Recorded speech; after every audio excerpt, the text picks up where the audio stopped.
Halo semua, nama saya Brian Octaviano. Saya salah satu dari mahasiswa Universitas Gunadarma dengan NPM 1042458. Di sini saya akan melakukan wawancara terkait acara kegiatan sosial yang baru saja diselenggarakan di Gereja Santo Arnoldus Johnson, yaitu acara donor darah, di mana di sini Gereja Santo Arnoldus Johnson bekerja sama langsung dengan Palang Merah Indonesia. Selamat siang Bu. Selamat siang juga. Nama saya William, salah satu dari mahasiswa Gunadarma Kalimalang. Di sini saya mau melakukan wawancara terkait program donor darah yang baru-baru ini diselenggarakan di Gereja Santo Arnoldus. Sebelumnya boleh nggak Ibu perkenalkan sedikit aja profil Ibu selama ini di gereja atau posisi Ibu sekarang dan tanggung jawab apa di organisasi kesehatan di Arnoldus ini? Baik, terima kasih. Kalau saya memang disebut di sini Theodor Damanik, tapi orang juga bisa panggil Bu Ringo, ya. Tapi biasanya Bu Odor. Saya tahun ini, periode ini diberi tanggung jawab sebagai Ketua Seksi Kesehatan di Arnoldus, Santo Arnoldus. Paroki Santo Arnoldus itu membawahi 2 stasi, yaitu stasi YP2 sama stasi Sanpera. Nah, kalau memang di stasi Sanpera kami belum ada untuk melakukan donor darah, masih adanya di YP2. Itu kami sudah terjadwal 4 kali dalam setahun, 2 kali di paroki, 2 kali di YP2.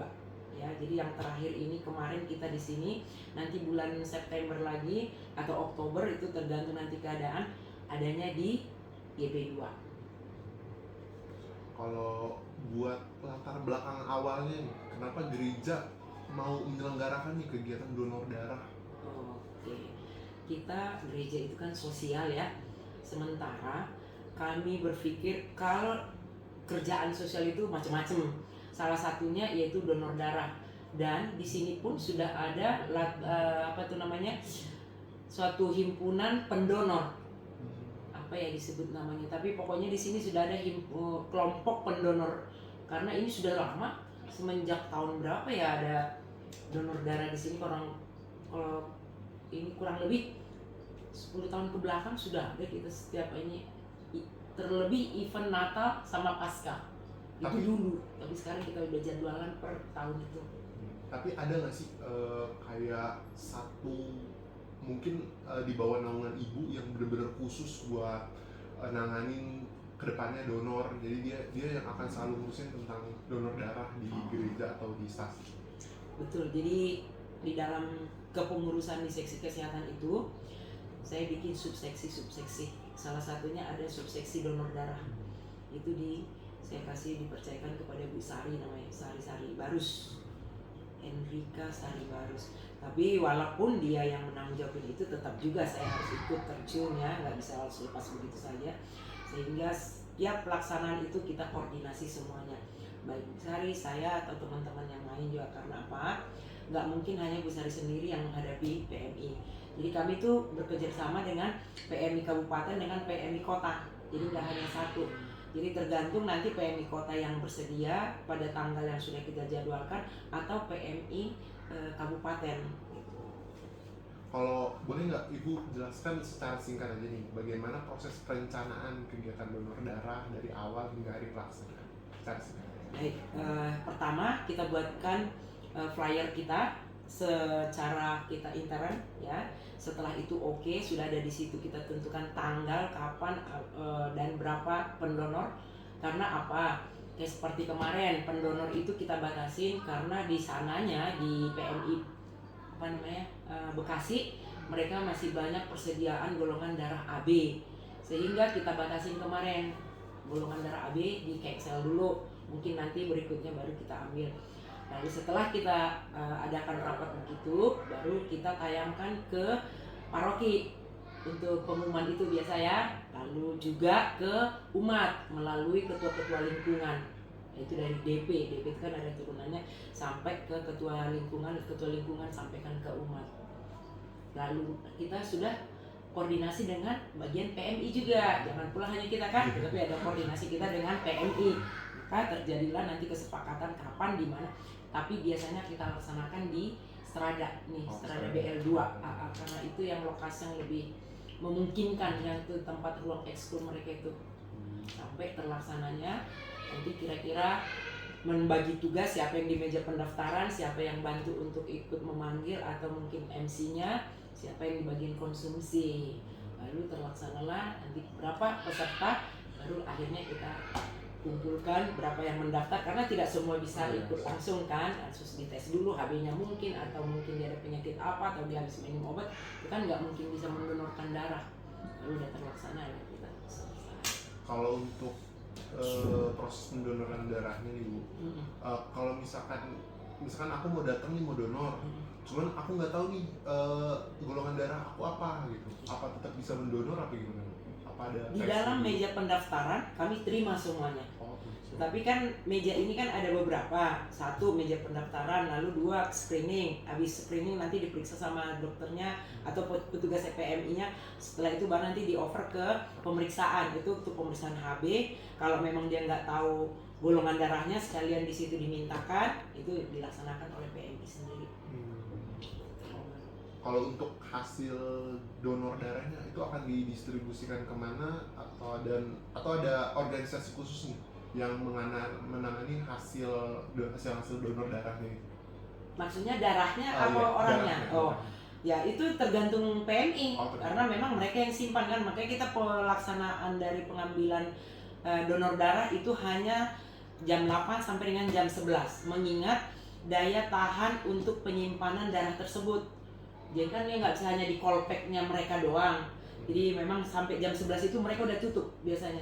Kalaupun ini banyak nih 11.30, supaya darah yang diambil ini masih tetap bisa darah segar, baru mereka bawa ke PMI, terserah mereka mau di reuse apa disimpan langsung, itu udah urusan PMI. Kalau untuk peserta kemarin sebanyak apa ya Bu? Yang daftar kemarin 86, tapi yang lolos 63. Jadi nggak semuanya lolos. Itu biasanya karena apa sih kalau nggak lolos? Satu, dia mungkin sedang minum obat. Lalu kedua, kalau wanita sedang haid. Atau ketiga, mungkin dia kurang tidur, jadi nggak mampu untuk memberikan darah. Atau keempat, HB-nya tidak mencukupi. Dan kelima, mungkin tensinya tidak bisa. Banyak faktornya sih. Tapi di meja pertama memang sudah screening kita bahwa kalau usia 60 kita tidak terima, kecuali dia sudah pendonor sebelumnya, sudah lama dia melakukan donor darah gitu. Kalau untuk tantangan atau kesulitan selama acara berlangsung tuh bagaimana sih? Apa ada yang benar-benar lumayan ngeganggu lah proses? Kalau dalam hal proses sebenarnya jujur kami tidak ada tantangan ya, karena sudah kita rapatkan sebelumnya, sudah kita atur bagaimana di meja sini. Hanya memang seperti kemarin ini, sebenarnya bukan tantangan ya, tetapi memang keadaan itu sudah kita prediksi sebelumnya, bahwa seperti kemarin ada yang pingsan, jatuh pingsan setelah melakukan pendonoran. Pas dia makan telur yang disediakan, jatuh ke bawah, langsung kita tiba-tiba memang. Tapi itu bisa terjadi, dan itu bukan suatu kecelakaan sebenarnya. Itu memang prediksi ke depan kita sudah ada itu, makanya langsung tiba-tiba kita tangani dengan tindakan kita, buktinya beliau bisa pulang dengan baik.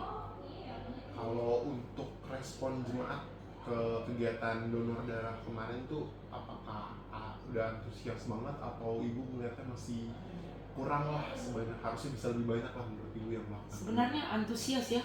Kenapa banyak sebenarnya yang mau mendaftar, kayak itu tadi beberapa itu kami tolak dengan golongan darah AB tadi. Setiap kita melakukan pendonor darah di sini, itu sebenarnya target itu selalu mencukupi. Selalu di atas 50 kantong mereka bawa. Selalu itu, nggak pernah meleset dari 50 kantong untuk PMI dapat. Walaupun pendaftaran hanya misalnya kayak kemarin 86, yang berhasil 63, berarti yang gagal hanya sedikit kan, hanya 23 yang gagal. Itu pun gagalnya ya karena macam-macam tadi ya. Kalau untuk kegiatan ini tuh udah menjadi rutinan gereja ya. Kalau untuk kedepannya selain donor darah nih, si kesehatan ini punya acara-acara lain nggak sih? Banyak. Oh, banyak banget. Kami ada seminar, ada baksos. Nah kalau mau nanti ini tanggal 29 hari Minggu ada baksos kesehatan, tapi memang di stasi, nggak di sini. seperti kemarin sebelumnya ini kita ada juga baksos lansia di Aula Baru kemarin tanggal 7 kemarin. Tanggal 7 kemarin itu ada di Aula Baru. Tanggal 7 apa tanggal berapa ini ada saya masih mau masukin laporan saya untuk lansia kemarin. Lalu itu tadi ada seminar, lalu ada juga kami pemeriksaan ke rumah kalau memang umat membutuhkan. Dan kami juga bekerja sama dengan PSE apabila mungkin ada umat kita yang tidak mampu mau kita rujuk atau juga dia tidak punya BPJS, seksi kesehatan itu siap untuk bantu. Ini udah pertanyaan terakhir nih Bu. Ya, Apa sih pesan Ibu kepada jemaat dan masyarakat mengenai pentingnya donor darah ini dan peran gereja dalam kegiatan sosial? Maksudnya Ibu ada pesan? peran kami dulu ya. Oh, iya. Pesan kami untuk peran di dalam pendonor ini semua, kami memang menghimbau umat memberikan darahnya kalau memang mau memberikan, tetapi banyak hal umat tidak mau memberikan, tetapi lebih banyak yang mau memberikan. Buktinya dari antusias yang biasanya kita lakukan pada saat acara-acara pendonoran itu. Juga banyak hal orang mengetahui bahwa itu perlu untuk umat lain, untuk orang lain. Apa salahnya sih hanya membagi darah? Nah, itu yang mungkin mereka pikirkan, sehingga antusiasnya itu tadi bisa berjalan dengan baik. Dan pesannya ya kita melakukan kegiatan sosial. Iya, terima kasih juga. Ya, semoga dengan adanya wawancara ini makin banyak yang sadar akan pentingnya donor darah dan kegiatan sosial lainnya di gereja. Terima kasih.